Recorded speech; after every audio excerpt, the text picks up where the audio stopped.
Ngenza ukuthi ngethemba ukuthi na-right-ke izolo zihambe kanjena-ke izinto.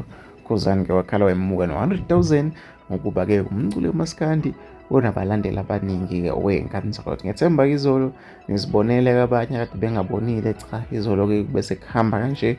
Ukhuzani umfowabo Mpungose wakhala-ke wemuka nalo 100,000. Abantu abaningi bayakhuluma ngayo-ke ey'nkundleni zokuxhumana bevuma-ke okuqayo balensizwa-ke yakwaMpungose edabuka-ke lapha eNkandla wey'ngane zakho. Mina ngifisa ukuthi ngizwe umbono wakho ukuthi ucabangani ngale festival ekhuphuka nezakho. Ngabe mhlampe ngokwakho ukuyibuka ihambe ngendlela kade uyilindele yini? Mhlampe ikuphi ongakuthandile ngale event, ikuphi okuthandile ngale event ekhuphuka nezakho? Mina-ke ngani zakwethu sengiphuma kanje, hlangapha kwi-comment section.